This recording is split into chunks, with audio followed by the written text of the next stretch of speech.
పశ్చిమ గోదావరి జిల్లా నరసాపురం మండలం లక్ష్మీనేశ్వరంలో దారుణం జరిగింది. భర్తను వదిలేసి మరొకరితో మహిళ సహజీవనం చేస్తోంది. అతడితో సన్నిహితంగా ఉండాలని కుమార్తెపై కూడా మహిళ ఒత్తిడి చేస్తోంది. దీనిపై పోలీసులకు ఫిర్యాదు చేసినా పట్టించుకోలేదని బాధితురాలు వాపోయింది. కలెక్టరేట్లో జాయింట్ కలెక్టర్కు బాధితురాలు ఫిర్యాదు చేసింది. తనకు న్యాయం చేయాలని జాయింట్ కలెక్టర్ను కోరింది. ఫస్ట్ ఇయర్ చదువుతున్నాను. మాది చాలా చిన్న కుటుంబం. నేను, మా నాన్నగారు, మా అమ్మగారు ఉంటున్నాము. మా నాన్నగారు వ్యవసాయం చేస్తూ ఉంటారు. మా అమ్మగారు గత 12 సంవత్సరాల నుండి బయట కంట్రీలో చేస్తున్నారు.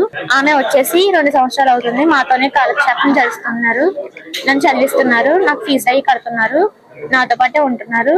మాజీ ప్రెసిడెంట్ అయిన తిరుమాని వెంకటరాజు గారు మా అమ్మగారి దగ్గరకు వచ్చారు.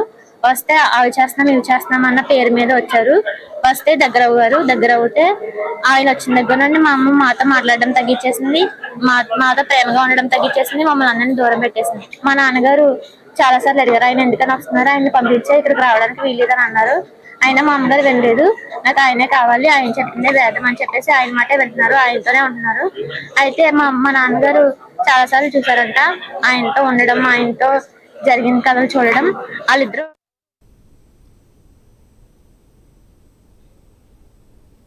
మంచిర్యాల జిల్లా చెన్నూరు మండలం ఎళ్లక్కపేటలో మహిళ దారుణ హత్యకు గురైంది. మృతికి కారణమైన వారు పిఎస్లో ఉన్నారని పిఎస్పై మృతురాలి బంధువులు రాళ్లదాడి చేశారు. డ్యూటీలో ఉన్న 2 కానిస్టేబుల్ను పక్కకు తోసేసి మృతికి కారణమైన వారిపై దాడికి ప్రయత్నించారు. ఘటనలో పలువురికి గాయాలయ్యాయి.